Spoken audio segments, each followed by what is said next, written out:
Welcome to the Hidden World of Women, a podcast brought to you by Women's Health and Wellbeing Services.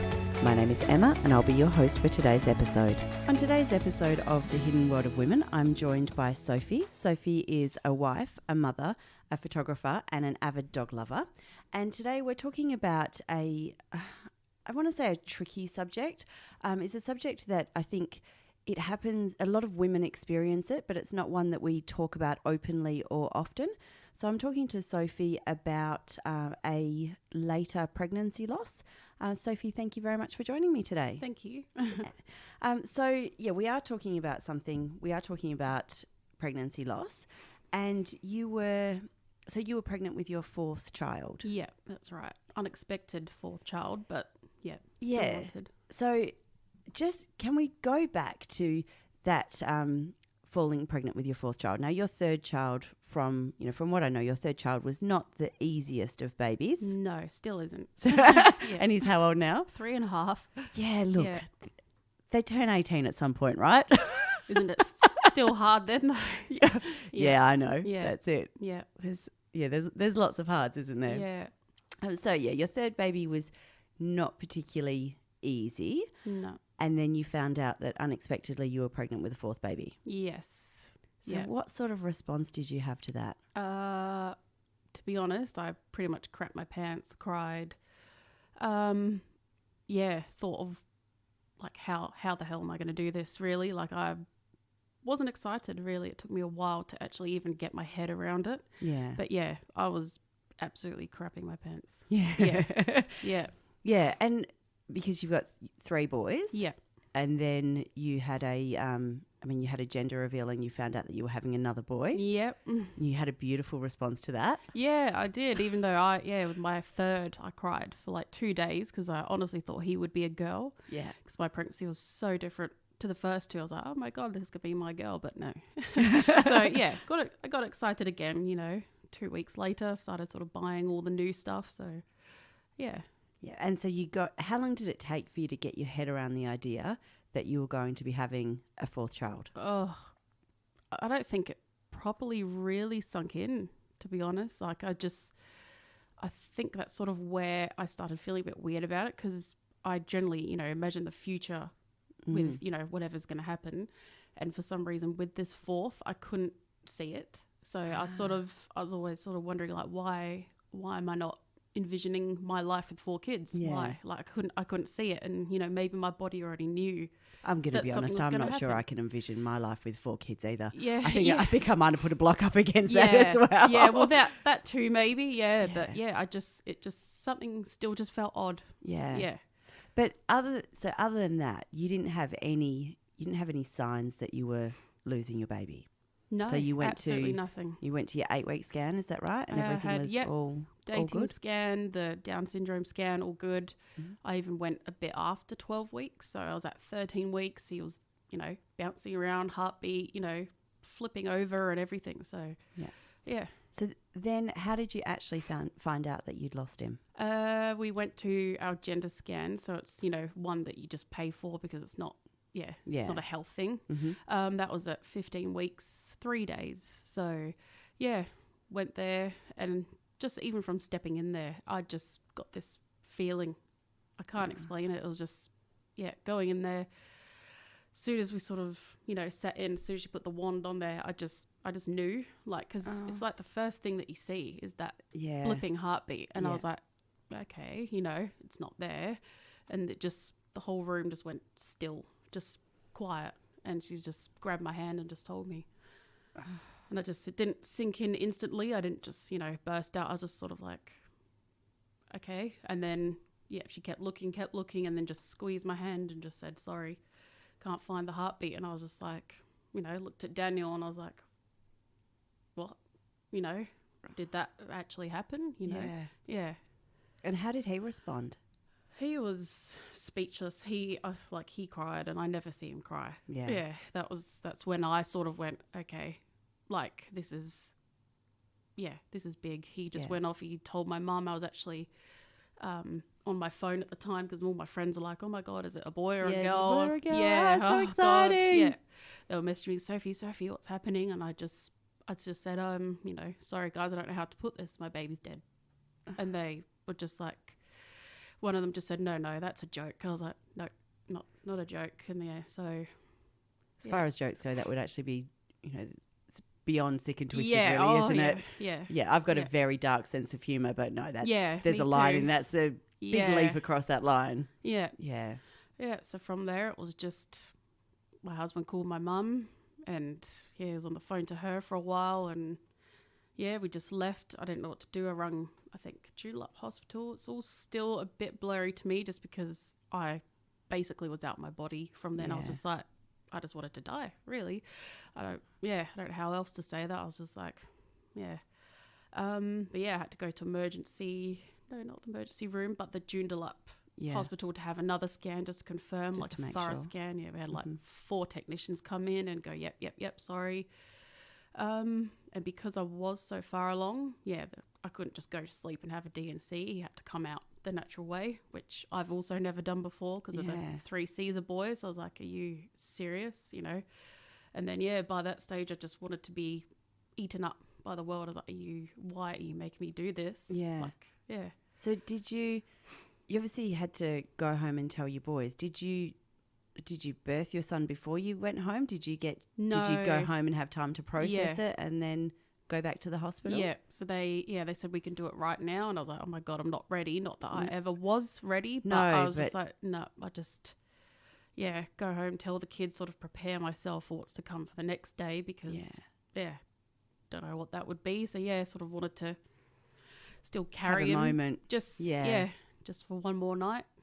Yeah. Oh. And how, like, I can't imagine having to tell my children that their baby brother wasn't going to come home. Yeah. How did you do that? Well, they were at school. My husband went and got them because, I knew there was a lot of other mums at school waiting for my response. I was like, no, you've got to go. So he, picked up the 2. He sort of gave them a warning. They both sort of burst through the door. My eldest, being the most sensitive, just burst out crying saying, why is the baby dead? Why is he dead? I said, I don't know. My middle child's a bit more, I don't know how you'd say it, a bit more subdued. He's just sort of just blank. He didn't know really how to process it. He just sort of like, didn't really say much, but understandable, because I think as adults we don't know how to process it and what do you say. So so no, my eldest didn't take it well at all, which I knew he wouldn't, because he even cried when I told him that we were having another one. He was so happy. I thought when he cried, oh my God, there's another one. No, he cried because he was excited. Oh wow. Still asked if we're going to have another one. I was like, nope. No, I can't. And that was one of the questions I was going to ask you. So I imagine, is there sort of this pull that you were supposed to have another baby, and so this desire to have another one, but then the fear of, so how do you go with that? Yeah, well, because he was unplanned, we weren't planning on having another one, but because I was awaiting him, I feel like now that there is like a piece hole missing. It's just like, well, do I have another one? But no, I think it was like a sign for me not to, like something's telling me, no, you shouldn't have 4 kids. I also think that hole's always going to be missing. You're never going to be able to fill that. It doesn't matter how many children you have, he's still not going to be part of your, like he's part of your life, he's part of your heart. Yeah. But he doesn't come home with you every night. No, that's it. So even if I had another one, there's still him that piece missing. Still this, little baby, little toddler would be now that I don't know who he would have been. Yeah. So did you spend that night just with you and your husband and kids? Yeah, we're all at home. I don't actually remember. I think, I wasn't with it. I think I just cried, and then didn't sleep a wink. Yeah, and then early morning, Mum came around just to watch the kids, and off I went. It was just, horrible. How did, there's no other option, but how did you go walking out of the house that morning? Oh, felt like I was, I don't know, like in a horror movie or a nightmare. I don't know how to explain it. It was just, what am I doing? Why has it come to this? What did I do wrong? Like, why do I have to go through this? And I imagine that walking out of the house, that's when it has to become real. When you come back again, he's not going to be with you. Yeah. So it must have been incredibly difficult. Yeah. And then you had to go into the hospital and be induced? Pretty much, yeah. And in the maternity ward with all the other crying babies, which I thought was pretty hardcore. Yeah. A lot of other people, had to do the same. So that's sort of one of the things that I think should change, because it's not fair No. to be on the maternity ward with all these other screaming newborns and you there, Listening to other babies crying, you're never going to get to hear your baby cry. Yeah. Oh. Yeah. How long were you in labour with him? I think it was about 8 hours. So, yeah, they gave me these pills that just dissolve under your tongue. Every 3 hours I've got to have one. So I think I had about 3. So, yeah, it sort of, started kicking in, I think, around 6-ish. And I had to have, I think, morphine. So, yeah, pain was pretty, wasn't hardcore, but it was, painful. I felt like a pop as well. And I was like, oh my God, what's that? And it wasn't, it was my waters. And I thought, okay, this is actually happening like a regular birth. Because, obviously I haven't experienced that. So I was kind of like, what's happening? And then followed by just a gush of blood. So. Oh gosh. Yeah. Were you given the option to have a Caesar or deliver naturally? I don't think so. No, he had to come out that way because, I think because he was so small, a Caesar would have been still very risky. Oh. Yeah.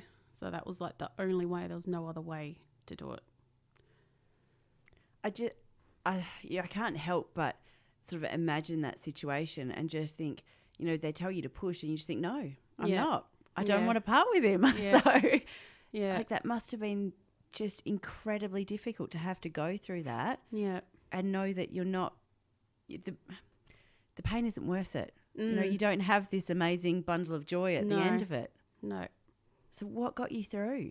I don't actually know because I knew I had to do it. Like there's no other there's way no other around option, it. yeah. I was just like, okay. Like when it came to the time that I knew he was coming out, they said you can do it wherever you want. I was like, well, this is just weird because it's not going to be a baby. So I went to the toilet with the dish pan in the toilet and like I felt him come out. My husband saying, don't look at him, don't look, just because I knew it would have been, too much. And I was actually, I think I went numb by that stage. I just had no emotions. I was just standing there, There was like a time when I just sort of thought to myself, like, well, what am I doing right now? I'm like crouching in a toilet, waiting for my fetus to come out, with this other nurse just waiting there like, yep, come on. And Daniel just both looking at me like waiting. I was just like, what is this? Yeah. Yeah, I think you put it really well that it's like the stuff of horror stories. Yeah. Yeah. And so you didn't look at him? You didn't? Not really, no. And I couldn't, even if I did, I couldn't see him anyway. It was just blood. And how did Daniel hold up through all of this? He was amazing. Yeah. Yeah, he was. Yeah, if he crumbled, then I don't think I would have made it. Really, Yeah. he was my strength. Really, I found strength in him. Yeah. So I'm really thankful that he was so tough for me. Yeah. Yeah. And then so after you birthed him, what happens after that?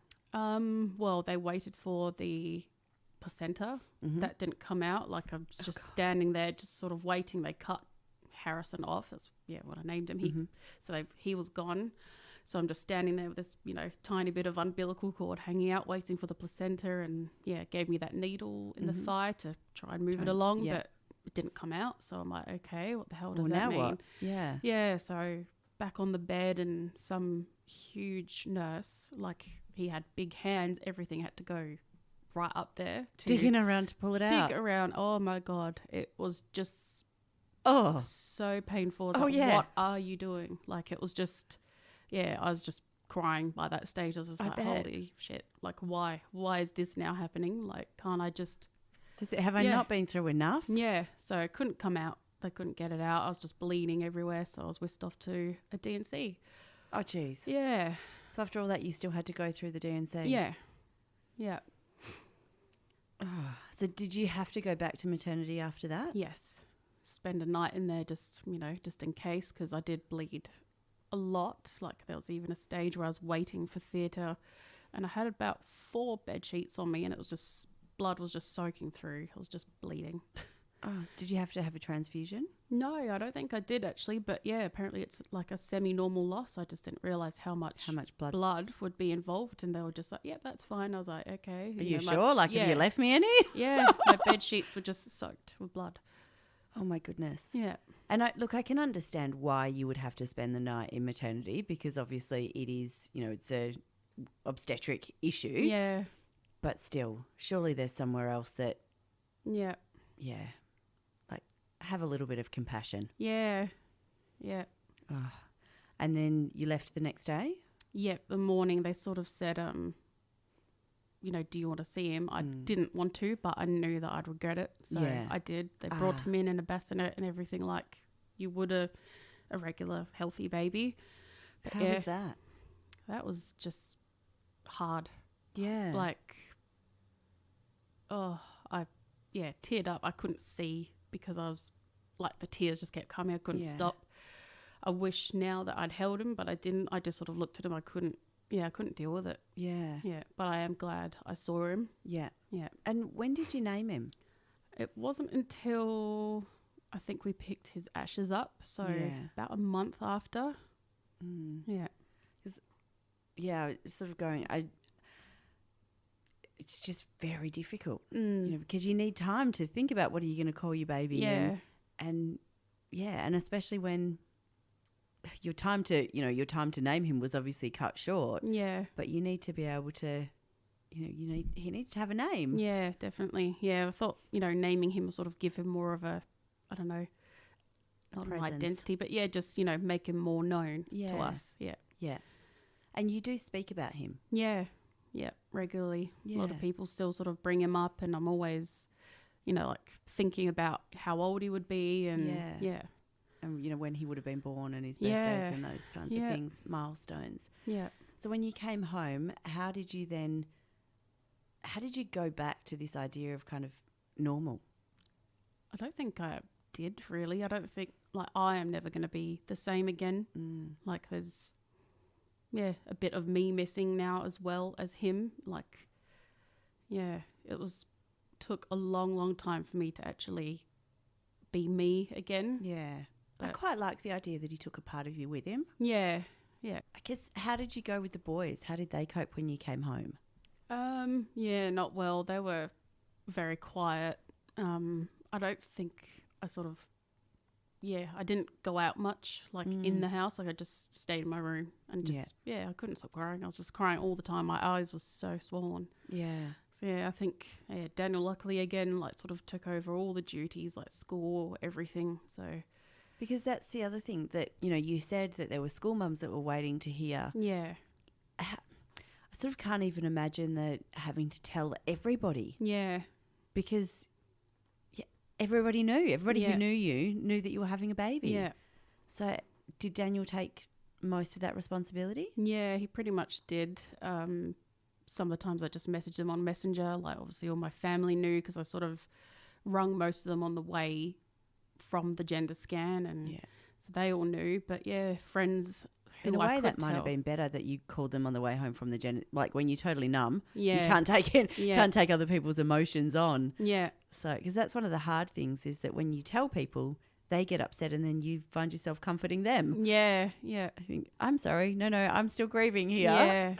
Yeah. So, I told them just, while it was still sort of fresh, just to get it out because, I don't want to get a call saying, oh, so how's your baby, Yeah. So, wanted to avoid any of those questions. And did that happen at all? Like, was there anybody who you missed who it did put actually. their foot in it? It was a doctor. Oh, gosh. Yeah, they sort of said, because I was there for another reason, and they're like, oh, so you're 18 weeks pregnant. And I just like, no, just burst out crying.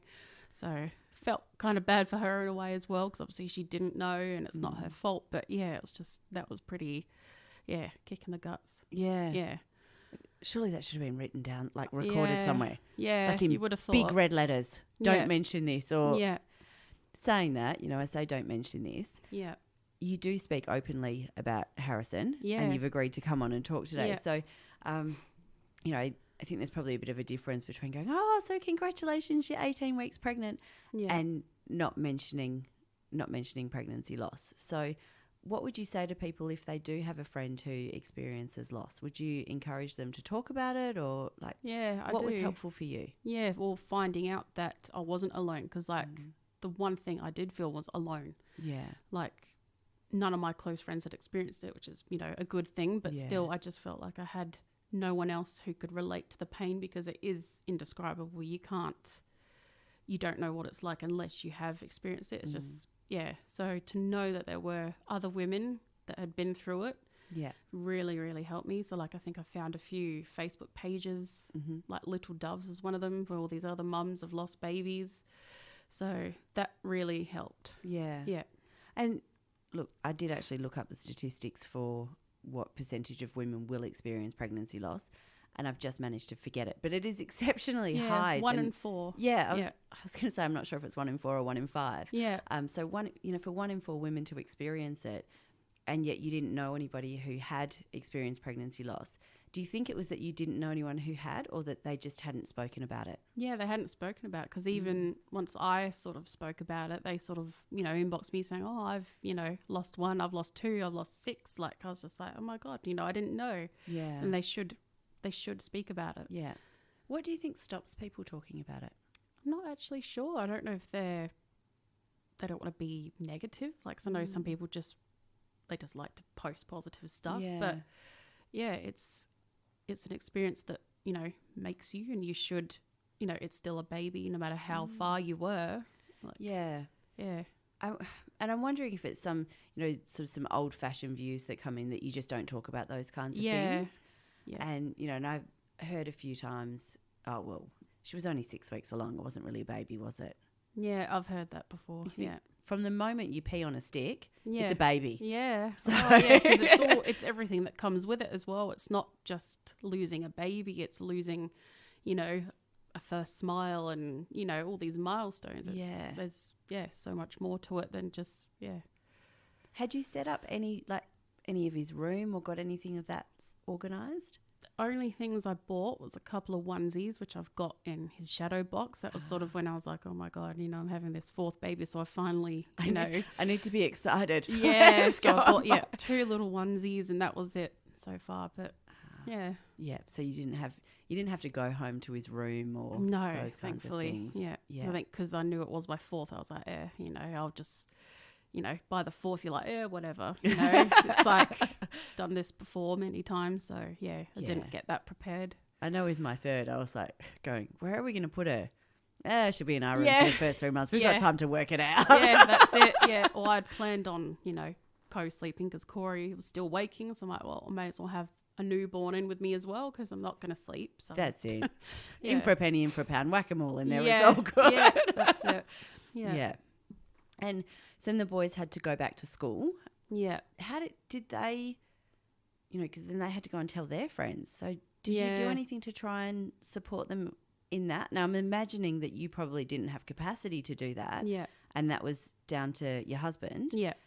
But what do you do to support a child to go in and be able to share that with their friends? It was kind of like a poker face thing. I sort of had to put on a brave face, like, yep, you know, it's all good now. We try to keep things as normal as possible. Yeah. And like sort of, just trying to be brave. Yeah. Yeah. Just like, yep, you know, mummy's fine now, you know, just, I think they told a few of their friends, but, you know, they were all right about it, luckily. So, my friends were great, like sort of bringing them to school, buying them toys, just sort of, trying to make it a happy time, as happy as it could be. So, And did your husband, has he had time to actually stop and reflect on it and grieve? I think he has, through? But he's not one to like tell me, like when Harrison's like anniversaries come up, like the time we found out and the time he was birthed and everything, like, you know, I'll sort of, you know, when the day comes around, I'm moody or whatever, and I'll sort of say, oh, you know, it's Harrison's anniversary. He's like, I know. I was like, well, why don't you say anything? So he does keep things quiet. Yeah. I don't know if it's, you know, so I don't get emotional or if he just doesn't want to talk about it. I'm not sure. But he's always... If it's his way of protecting you because look after you first and he'll sort himself out later. Yeah, but he's always been one to hide sort of emotions like that. Yeah. Have you found any supports that have been really useful? So you mentioned the Little Doves Facebook page. Yeah. Did you access any formal supports? No, it was mainly that one. And then I found a few other ones. They actually arranged this walk from Burns Beach to Quinns. I think it was like 10K. So there was like a load of other mums there. Yeah, but I think Little Doves was like the only one really. And then there were a few mums that popped up in like other pages that weren't related to loss. So I'd sort of reach out to them as well. And then I'd have others reaching out to me from that as well. So yeah, it was mainly Little Doves. I did have like, you know, the hospital sent me home with brochures of SANS and all these other ones, but I was just like, yeah, it was talking on the phone and I hate talking on the phone. So I was just like, I'll just leave that. So, because I'll probably just cry anyway. So I just didn't really look for others. Yeah. Yeah. And the walk that you spoke about, so did you do the walk? Yeah. With a good friend of mine. How powerful was that? It was good, actually very emotional. Yeah. But it was, you know, so busy, which is sad really, because, you know, seeing the amount of women there and families and, you know, their siblings that have lost babies. It was just, Did you take your whole family or did you do that by yourself? I went with just a good friend and her little baby. Yeah. Oh, wow. Yeah. I think one of the things that we sort of speak about a lot is that you're not alone. There are so many other people who have experienced this. Yeah. And yet often we don't know about it because things aren't spoken about. But so I can just imagine how powerful it must have been to have that many women or families united with their loss. Yeah. So to know that you're not alone and that, but like you say, that's actually, it's really sad to know that this many women have been impacted by pregnancy loss. Yeah. So, and then what's happened after that? So how have you found ways to, I guess, keep Harrison as part of your life? Well, yeah, his ashes are at home. I've got 2 shadow boxes with, like, you know, everything that related to him. So the 2 pregnancy tests I've got his hand and footprints, and what else have I got in there? His 2 onesies that I bought. So just everything that, you know, related to him, just, kept away. I got a tattoo last week of his hand and footprint on me and his name. So, that was comforting, just knowing it's there permanently now, you know, because I lose things. So I was like, I better get that, stuck on me. So, that was a good one, actually. So did the hospital organise the hand and feet print? Yeah, they did that. They took photos of him as well. So Joondalup did and King Edward, because I did get him, like, his body and placenta sent off for testing just in case there was, you know, some kind of issue they found, but nothing found. So did that make it easier or harder, do you think? Harder. Yeah, because I was like, why? There's no reason. I went back in my mind like, oh my God, did I lift something too heavy? Did I eat something? Did I stress too much? Like you try and find a reason. I kind of hoped for a reason. Yeah, because that just would have just, you know, gone, okay, well, that's why I can't have him. But that's it, to know that you don't have him and there's actually no reason. And you know, the reality is that people lose babies for absolutely no reason whatsoever. So it's generally not that the mum's lifted something too heavy or the mum's done something wrong, or, you know, in rare occasions, yes, listeria can result in, you know, loss of a child, but it's very rarely to do with anything that the mum's done, and especially not something that the mum has done wrong. Yeah, that's it. But I imagine that there's just so much guilt that goes with that, that the what ifs. And do you think, and please know that there's no judgment coming from me, do you think it was harder because you were, I guess, a little bit cautious about the idea of having a 4th baby? And then to lose him? Do you think that did make you feel a bit guilty about it all, and you know, because you'd felt this to start with, and that's why it happened? I even thought of the other option when I found out. I was like, I can't do this. I knew I wouldn't do it, but for me saying that maybe I should get rid of this baby kind of made me feel like, oh yeah, you know, because that was the thing to do, because I was struggling with my 3rd, and you know, my family obviously know I have sort of like mental health issues. I always have for years, and by me sort of saying I'm this scared that I thought of that option. But that eats me up. And I can imagine that must add this guilt that, well, if I didn't feel that, then he'd be here. So, Yeah. you know, was somebody listening to me, and so they made the decision for me, that kind of thing. Yeah. And, you know, rationally we know that that's not what happened. No. But I can still imagine that those thoughts must go through your head. And how do you cope with that? Yeah. Oh, I don't know. I've tried to tell myself it's not me. Mm-hmm. What I do think is that, like, maybe I wasn't going to handle a fourth. So nature, I don't say God, I don't believe in God, sorry. But the universe just knew. Yeah.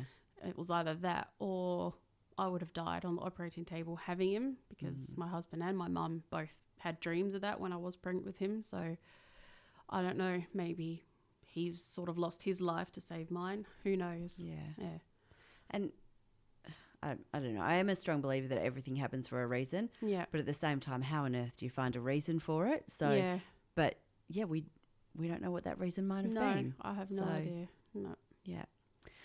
So I'm wondering, what was things that happened that might have, that at the time could have made this easier for you? So if people are listening to this and they've recently experienced pregnancy loss, do you have any thoughts or suggestions for them? To reach out, talk about it, because it does help. The more you keep it in, I think it just, I don't know, it kind of rots. Like, you need to get it out, talk about him, them, your feelings, everything. Like, don't be quiet about it. I'm always one for, like, speaking out, because the more you bottle it in, the more it's gonna come out, and you're just gonna explode, basically. Did your mum speak to you about it openly? Yeah, she was definitely a great support. Like, but you know, again, you don't truly know unless you've been through it. Yeah. So it was, just her being there for me was enough, because if I had never experienced it, I wouldn't know what to say to someone either. Mm-hmm. But she was just there for me. So what would be helpful to hear? After a loss, I'm not sure really. Just that it wasn't my fault. Yeah. Yeah. And do you encourage people to speak about a child that has been lost? Yeah, I do. Some people sort of, like, I can tell they're sort of hesitant to talk about Harrison as well. But I'm like, I'm fine with it. Yes, I might get upset, but I'm never not going to. So yeah. I think there's often this idea that, I don't want to bring it up, because if I do, then she might get upset. Yeah. I sort of often think that sometimes we're more likely to get upset if people forget our loved ones, or if we don't feel as though our loved ones are included. Yeah. So is that your experience as well? Yeah. I think yes, it is good to keep them alive, really, because that is all we have of them now, is a memory. So to keep that alive is And you say that all we've got of them is a memory. Did you, when you were pregnant with Harrison, could you feel him moving? Like, had you got to that point in the pregnancy where you could feel him moving? No, I didn't, because one of the midwife app I did go to, apparently I had a anterior placenta or something. Oh, where it's at the front? Yeah, which makes it harder to feel. Yeah. So I was like, okay. But one of the appointments that I did have before our gender scan, they couldn't find his heartbeat. So, we didn't really worry then because of the placenta. Yeah. So I always think, like, well, was he gone then? Yeah. So. Did they tell you how long you had been carrying him after he had passed away? Not before long. You found out? Not long, because he was still measuring sort of pretty much on time to what I was. So it probably happened in the last week before the gender scan, I reckon, because he was, pretty much measuring on time. This is a probably an insensitive question, and I apologise. How did you cope knowing that you had a dead baby inside of you? I felt sort of weird. Like, just, when I went to bed that night, I was like, oh my God, there is, a dead baby inside me. It's just, it was, I don't know, sort of comforting to know that he was still in there that night. But then, after that, I was just like, oh my God, when I knew I didn't feel pregnant as well, like I sort of started thinking about the days before, and all my sort of pregnancy symptoms had gone, but I didn't notice until I knew he was gone. Yeah. So I definitely didn't feel pregnant anymore, like not at all. Oh, wow. Yeah. Yeah. It's that sort of shut down. Yeah. Yeah. My body knew, but yeah, it was a miscarriage. So yeah, my body would, hold on to him if I didn't get him out. So yeah. And did you have a choice for how long you could wait? Yeah, but it wasn't very long at all. They were sort of, next few days. Yeah. So yeah. And why? So you obviously chose not to do it then and there because it was all like you need time to process it. Yeah. What made you choose to do it the very next day and not wait? I think because I just didn't want to keep prolonging what was going to happen. Like it had to happen. So the sooner I do it, the sooner I can, heal, start to get back to normal. And how long ago was it that he passed away? It was 2 years ago, so in April 2019. So 26 months ago. Yeah. Do you think you've started to heal yet? Yes, in ways. Still, I still think about it every single day. Like it's just, even if it's not, right there, it's subconsciously in my mind just every day. Mm-hmm. But yeah, I don't think I'll ever properly heal. I don't think I'll ever get over it. It's just, how can you get over it? It's just, something I'll live with every day. Yeah. Has the numbness started to lift? In ways, yeah. And I'm hoping that the idea of that you just wanted to die with him, that has passed. Yeah, it has. Yeah, I am stronger now for it in some ways. So, how long did it take to feel as though you wanted to still go on without him? It was over a year, really, until I was sort of like, I don't know, me again, like that whole year, like the rest of that year following him, it was just an absolute blur. Like, I can't recall Christmas really very well, like nothing. I was just, I wasn't me. I was just like a robot. How did you go the day that he should have been born? Yeah, that was tough because I also had another friend that was 6 weeks ahead of me. Oh, gosh. So we, kind of were going to have our babies together. So I knew she was having a baby shower. I was like, I can't come to that. Yeah. So, yeah, when his due date came around, it was just like, yeah, I should have a baby now. He should be here. But, yeah, that was hard. Yeah. Did you do any sort of ceremonies or anything when you got his ashes back? No, we didn't actually. That was just, again, like I thought I would be all right getting him, but it was just, that just hit me again and sort of sent me back to just being a mess again. Because, they also, he was like, pretty little box with him in it, his footprints, and we actually went into like a little church thing in the King Edward.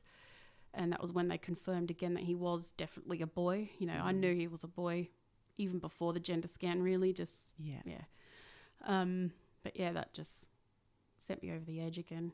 Having him home, like I liked it, but it was just like, it was just made it more real. Like, here he is. That's all you have left of him. Yeah. Yeah. And is he in a special place in your house? Yeah, he's on a display cabinet where like my husband's nana is and granddad, my chihuahua, and my other, our family dog. So it's kind of like a little area we have for our loved ones. Nice. Yeah. Yeah. And so with having gone through all of this, are there any silver linings? Not really. It has sort of made me like appreciate my kids even more and how much they truly are like a miracle. Pregnancy, birth, whatever it is. Yeah. Do you think it made it easier? So Corey is he's your third son. Yeah. And you said that he's still a little bit tricky. Yeah. Still is. And I think you're still co-sleeping with him. Yeah. Yeah. Do you think that it's made you perhaps be not that you were resentful of it, but when they're starting to get older, you're like, oh my God, could you just go in your own bed now? Yeah. Do you think maybe you're more appreciative of having that extra time to have the extra cuddles with him and those kinds of things because of the loss? Yeah, and in ways, like I know people call a pregnancy after a loss a rainbow. Yeah. In ways, I don't know, he kind of like is a reverse rainbow. I kind of, really found comfort in him because he was my latest baby. Yeah. So, yeah, he is still... really kept me sort of smiling, I guess. Yeah. Yeah. Nice. And you said that Daniel's just been a complete strength throughout the whole thing. Yeah, very much so. Yeah. Did he have people there around to support him? Not really, no. He doesn't have much family here. Like my family is kind of his family as well. Yeah. So, the same sort of support I had. Mm-hmm. So, my friends, my family, they're all, really amazing to us. Yeah. Yeah. Do you think that, like, with his friends, were they more open to speaking about it, do you think? I'm not actually sure, but even if they were, like, he probably wouldn't have told me. Yeah. So, he keeps quiet in the emotional department. Yeah. And look, I mean, there's lots of supports out there for parents. So you spoke about SANS before, and I'll put a link for SANS in the show notes. And SANS support mums and dads. So definitely don't recommend just sticking your head in the sand and pushing through. No. There are supports available for people listening, and you don't have to do it alone. Yeah. And then there, as you said, you've spoken about the Facebook group that I won't put a link in for, because it's on Facebook, but and I'm not part of that group, so I can't ask permission. But I'm sure that if people are experiencing pregnancy loss, they can go and have a look and find that group, because you've given the name for it, so that makes it easy to find. Anything else? Any other thoughts around what people can do to try and get themselves through it, or their partner, or their sister or friend, or even a co-worker? Like, what do you do when someone comes back to work, or what do you do when you see them at school drop off, and any kind of thoughts on that? Not really. It's just being there and talking about the baby as much as it is. You feel like, oh, I shouldn't mention it, but just saying, I'm here for you. Whether it was their first or their 10th, it's, still hard. Guessing the first would be even harder because, you haven't had one before. But just being there. I think I found cooking, like ready-made meals. I know that's, sort of not something you say, but just I didn't want to cook. I didn't want to eat. Yeah. So, just being there is really the main thing, and recognizing that they had a baby, not just a loss. It wasn't just a miscarriage. It was a baby. Yeah. And I think, look, when you kind of go back and watch the TV shows sort of from the 80s and 90s or something like that, whenever something happens, then all of the neighbours bring around a pot roast or something like that. Yeah. But there's a reason that it's a stereotype, because it is actually helpful. Yeah. It is. When people are grieving, they can't think about basic care. And when you've got 3 boys that need to be fed, you can't survive on, I have a friend who said she survived for the first 6 months on crispy M&Ms. Yeah. It's frowned upon to only feed your children crispy M&Ms for 6 months. Yeah. So, practical support, like coming in and, hey, look, I've made this meal, or just leaving a meal on the doorstep, or, do you want me to take the boys to school this week? Oh, yeah. Just, that kind all of those, thing. That's it. That was, a huge help, because you just don't feel like doing anything. I was basically just a lump. Yeah. I didn't move, hardly talked, just. Did people come in and, like, help you with Corey, or was he home with you the whole time? Yeah, no, I think a lot of my friends did help me with him. Like, it's still, some of it is a blur, but I know, he was like sort of babysat here and there, taken out for a walk and everything. So, because it's finding that balance as well. You said that he was your reverse rainbow, in that you had to keep functioning because he was your youngest and he needed you, and and he was a cuddler and those kinds of things. Yeah. So having him there means that you can't just live in your bedroom and not come out for however long. But at the same time, that balance of finding time where he has been taken out, so that you've actually got time for yourself to process everything and be able to deal with emotions as they come up, rather than leave them for 10 years down the track to have a breakdown. Yeah, that's it. It was almost like I wanted to be busy, though. I clung to him even more, I think, because I didn't want to be left alone with my thoughts. So like I always wanted to be doing something or kept busy, because the moment I was alone, my, because my brain never shuts up. So I would just be sitting there just, a mess again. So I always, I did want him with me most of the time. Yeah. And so do you think did you have other people that came and just like hung out with you and talked to you and kept you busy that way? Would that have been useful? Not straight away, no, because I just, literally just wanted to be in my house, just in a dark cave. Yeah. I didn't really want to talk to anyone.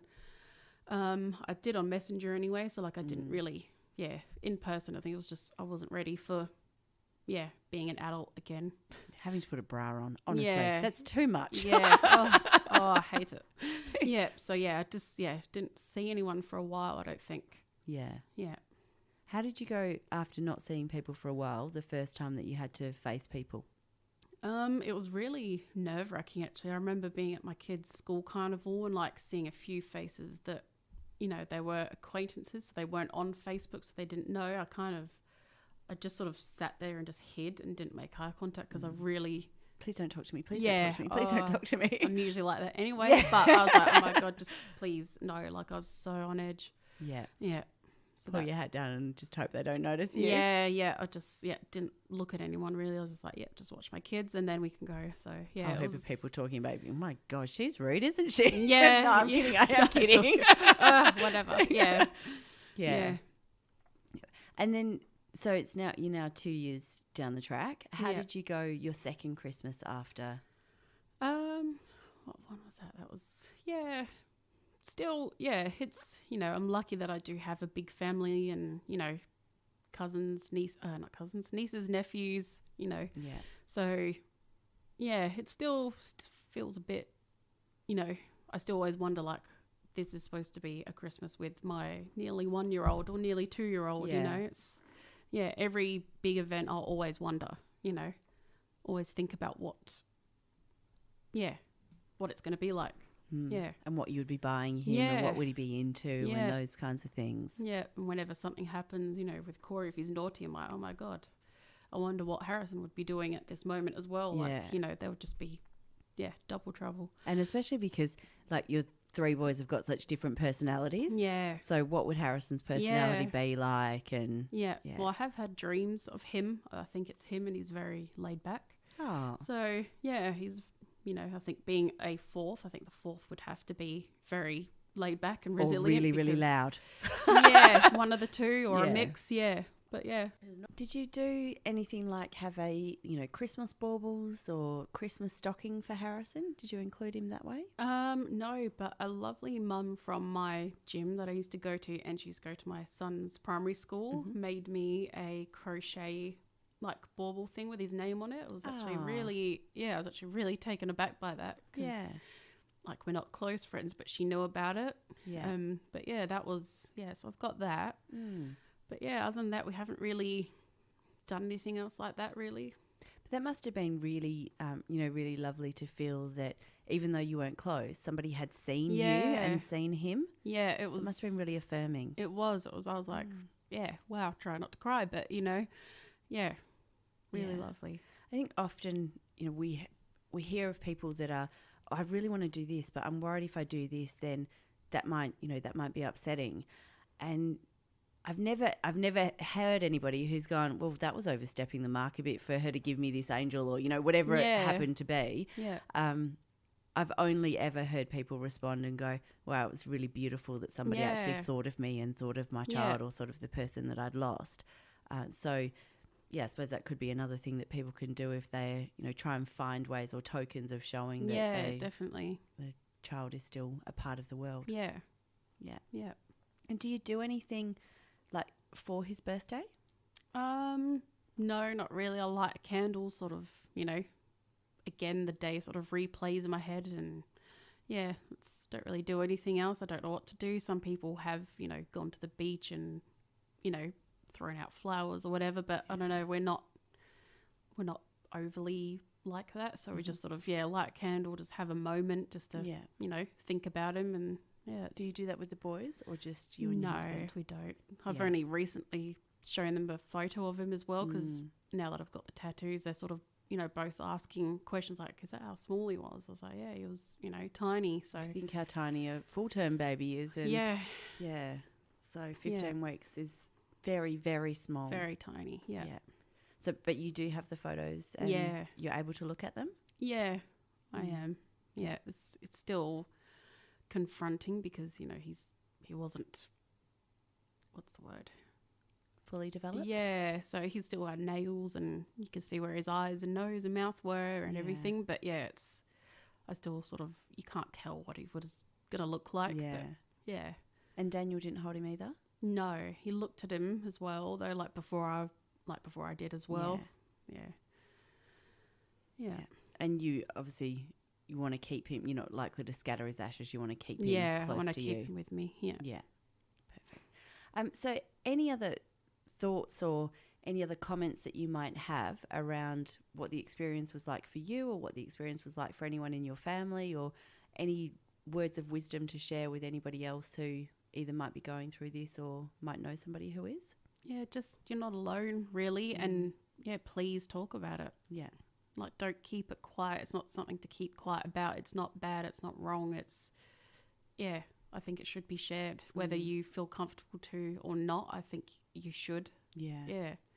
And just hearing you speak then, it just made me think that actually as Harrison's mum, you lost your son. Yeah. But your mum lost her grandson as well. Yeah. So I think that sometimes we forget about the other members of family. Yeah, and definitely. So main focus is on the mum, and then dads are sometimes an afterthought. But often grandparents aren't thought of, and they're grieving not the same way, but they're grieving as well. Yeah. Yeah. So being able to reach out, and particularly because often grandparents are in an older generation who might not talk about those kinds of things, but encouraging everyone to reach out and talk about it. And as you said, you're not alone. No, scarily not alone. It's so common. It's crazy. Really. Yeah. So for 1 in 4 women to have experienced this, you're definitely not alone. Yeah. I think that's probably my final thought as well, apart from thanking you for sharing this and for letting me ask inappropriate questions. No, that's all good. I'm all for them.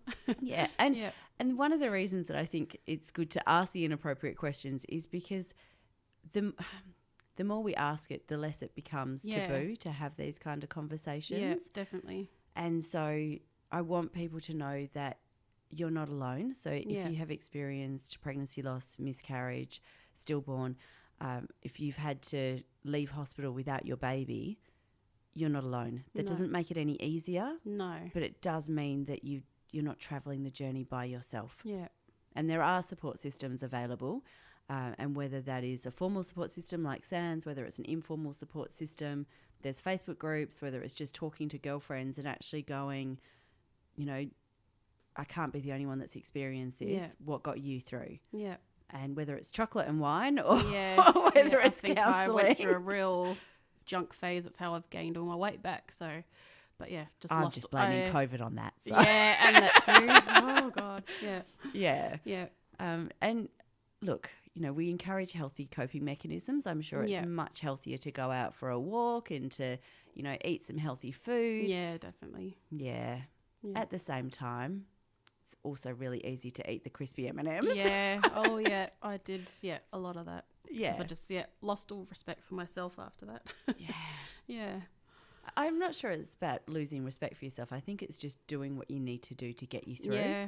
And doing that without judgment to self, and just going, you know what, this is what I needed right now. Yeah. And if we want to lose weight, we'll put that on the back burner, and maybe that can happen in a little while. Yeah, and I didn't worry about anything. I was just fearless in a way, because I was like, what worse have I got to lose? could happen to me right now? So I was just like, I don't give a crap about food. I don't give a crap about this, that, Yeah. 2 years down the track, now we can start putting self trying closer slowly, to slowly, but COVID, as you mentioned. Yeah, well, we won't go down that track. No. But thank you so much for joining me today. I do really appreciate Thanks you for having me. speaking so openly and freely, and thank you so much for sharing with me and with everybody who's listening. Yes. Thank you. Thanks.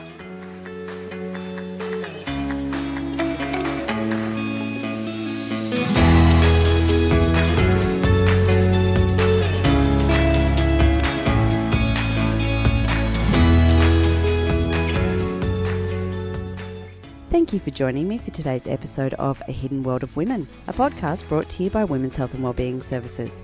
For more information on the services we offer, head to whws.org.au or Women's Health and Wellbeing Services on YouTube and social media. Looking forward to the next episode where we uncover the hidden world of women.